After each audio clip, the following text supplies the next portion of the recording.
Children from hard places need parents who feel equipped to help them heal and grow no matter what. That takes preparation, education, support, and the services families need when they need them. In partnership with 8 sites, the National Quality Improvement Center for Adoption and Guardianship Support and Preservation tested promising practices and evidence-based models of support and intervention along a continuum. 8 interventions in 5 intervals, each focusing on a different level of risk. Together, the intervals represent the needs a family may encounter along the lifelong journey of adoption or guardianship. Texas selected focused services for its intervention. Introducing Pathways to Permanence 2, Parenting Children Who Have Experienced Trauma and Loss.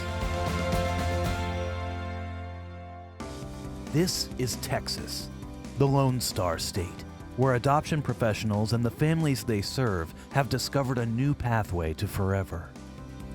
Our intervention in Texas is Pathways to Permanence 2, Parenting Children Who've Experienced Trauma and Loss. It is a 7-session course for caregivers who are actively parenting children that are moving towards adoption and or guardianship. We are in the focused service interval, which is the pre-finalization phase. Focused services are intended to address the emotional, behavioral, and mental health needs of children, and to prepare families to meet the needs of the children both pre- and post-permanence. We were looking for something progressive and something that would allow someone to feel empowered to move forward towards finalization and adoption. We went through a very extensive process. We had an intervention selection team that we used. We met as a team.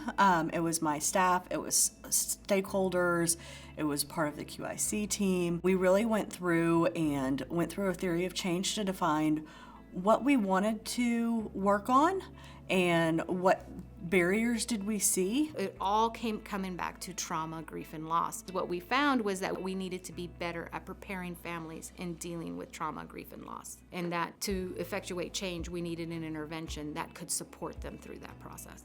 Pathways to Permanence 2 was really the best fit because it focused on trauma, grief, and loss. It focused on not making the behaviors and emotional needs of our children their fault. It focused more on equipping the families. This is an intervention that the state really is excited about, and they wanted it purposely for this population. We're basically trying to figure out if the intervention Pathways to Permanence 2 increases the likelihood that we can move kids out of foster care and into permanent home. Pathways to Permanence 2 comes from California, from Kinship Center. They're the ones who developed it. They've provided extensive technical assistance. They came to Texas and trained our facilitators. Because I put Attachment 101 into my presentation. Traditional parenting depends on attachment and relationships. And children who've experienced trauma and loss are usually not terribly trusting of adults and have a difficult time establishing new relationships, and certainly have a difficult time establishing attachment. So what we're trying to do is help parents modify their parenting so that they're really getting attuned to what the child's needs are and not reacting to the behaviors. In the summer of 2015, my then 14-year-old granddaughter made an outcry of sexual abuse. And as part of that, she and her 2 younger siblings were removed from their home by CPS and placed with me. It turned my world upside down, and it turned those 3 kids' world upside down. Monte's daughter, the mother of her grandchildren, stood by the abuser. But I was really struggling because of the trauma that was going on with the family. Things weren't normal anymore. Things were not like they used to be. These kids were traumatized. They'd been through horrible things. You can't just love this away for them. Monte was among the families invited to participate in the Pathways to Permanence 2 trial. So I see a letter and I'm thinking, oh man, what are they going to want me to do now? But as I looked at it and started reading about it, it caught my eye immediately. I knew there had to be some better way to deal with the children than the way I was I was trying to raise them like I raised my kids back in the 70s. It doesn't work. So I was open to more information. I knew I needed something that worked. And I was hopeful from the beginning that this class would offer that to me, and it did. Robert and Sandy Coy built their family through adoption. First came Andrew, adopted 10 years ago at 12. Next, Lily and Noah, a sister and brother adopted at 8 and 10. And the newest family members, another sibling group, Marcus, 9, and Samuel, 7. We had it all wrong, honestly. And we thought, I'm gonna go into this adoption, this kid is gonna be so grateful because they just want a family and we want a kid. We adopted Andrew. He was our first adoption. He was 12 years old. He did not like moms. Everything that I did was wrong. Everything. Better one than mine. 7 years later, the Coys became foster parents to Lily and Noah, with the intention to once again adopt. First week that we got Lily and Noah, and they were placed in our home, about 3 days later was Robert's birthday.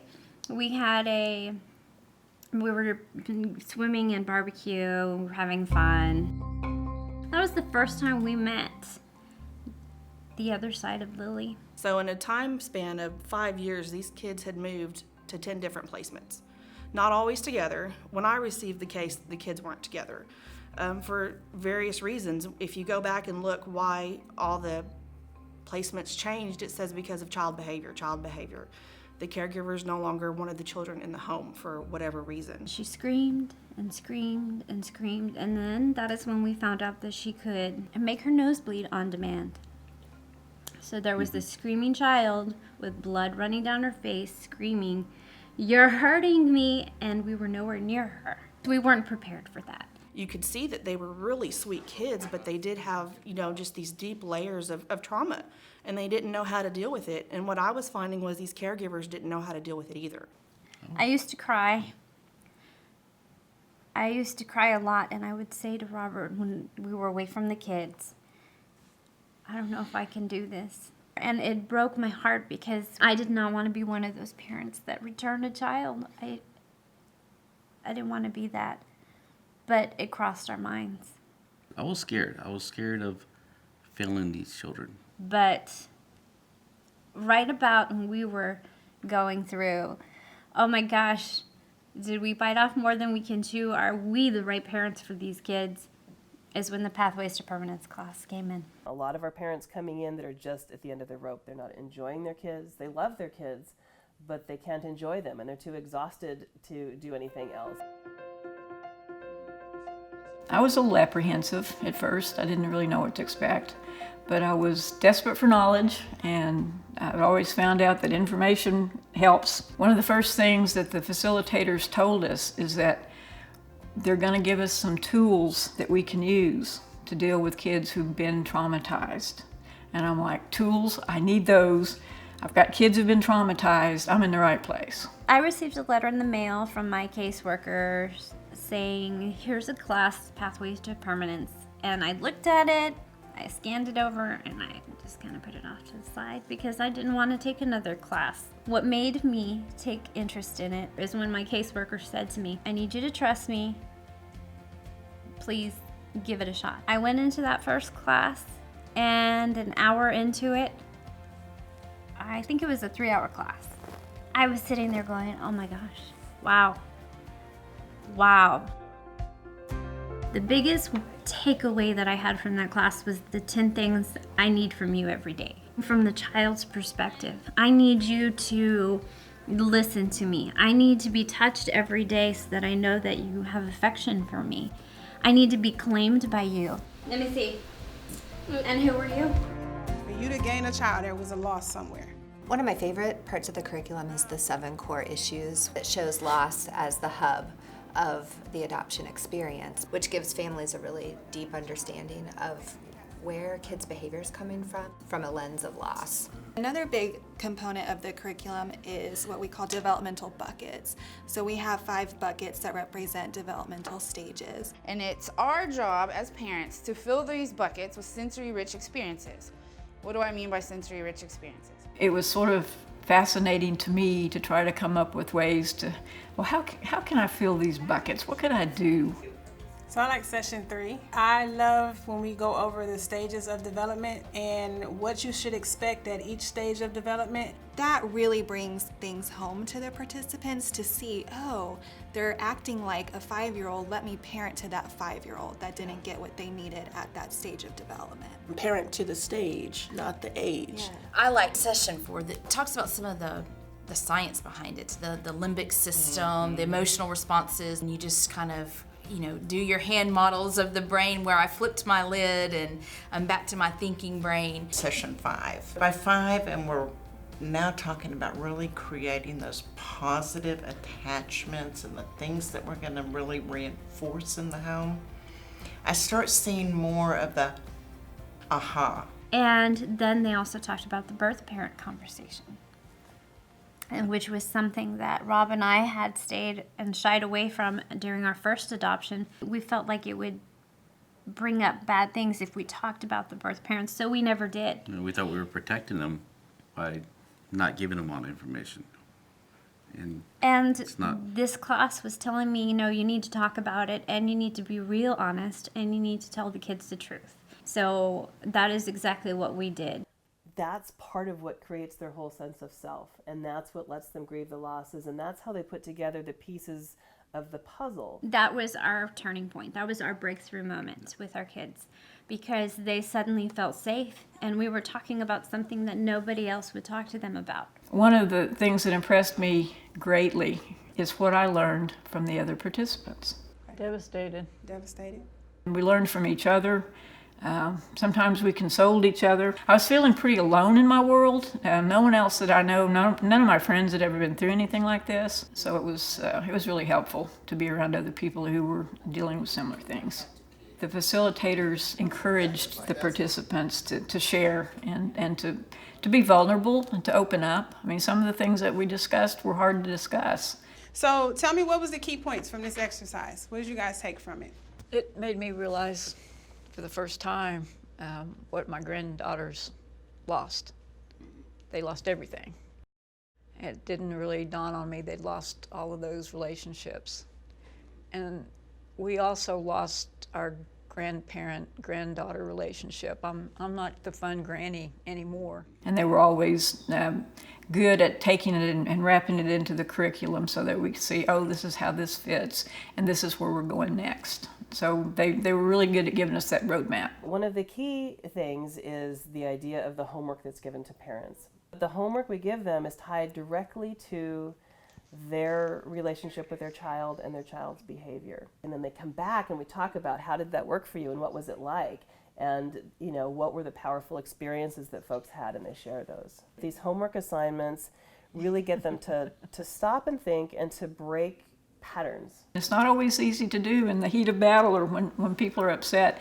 When you've got a screaming teenager, sometimes it's hard to fall back and think, okay, let's see, I need to decrease her stress, increase her pleasure. How can I do that in this moment? But at least those things were on my mind. One of the blessings for us was we could go home, and when Lily or Noah would say something to me, I knew. It was fresh. Yeah, it was fresh in my mind. And it was fresh in his, because I would come home immediately after class and go over the entire lesson as I remembered it. And because their behaviors were so immediate to change, it just made us more excited every week. Okay, what are we going to learn? When parents take something home, try it, and bring it back, and they have success or they have a change, it encourages them to feel like things can get better. It kind of helped our relationship too. We became a stronger couple, a more relaxed couple. And a closer family. Everything started changing. Lily stopped having tantrums. Noah was not as aggressive. We weren't stressed out anymore. It wasn't a high stress situation. We were laughing more, and you know, there's a domino effect. Push that. Harder. Let's see the chickens roll. Yeah. It felt genuine. I was being the mom that I had always imagined that I would be. I think we were about 3 or 4 sessions in when something happened with Morgan. She had a wreck. She had snuck out in the night and wrecked her car. And I thought she was upstairs asleep, and I get a call from her. And she's crying and upset. Granny, don't hate me, don't hate me. What, where are you? She was in an ambulance. She couldn't tell me where she was. She says, I need you to come hold me. And I said, I'm on my way. But I knew then that the push away was, I'm gonna go do something I know I'm not supposed to do. I'm my own person, and you can't really control me. I'm gonna go do something bad. But on the other hand, I've messed up, something horrible's happening, and I need you now. I don't want you to be upset with me. I need you to come hold me. That's what they were talking about. That's exactly what they were trying to tell us about the attachment. It comes and it goes. Sometimes things will be going along just fine, and next thing you know, there's a crisis, and that's exactly what happened that day. We end our sessions with one word that you got out of the whole 7 sessions. And I get a lot of hopefuls. Hopeful's how I pretty much sum up how I feel leaving the class. Families use words like empowered, hopeful, grateful, educated, able to. All right, what was the highlight of your day?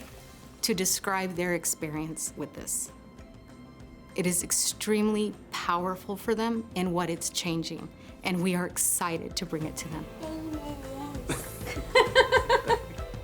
They will even tell you, I'm going to adopt kids when I get older. I can't wait to see how big our family tree grows.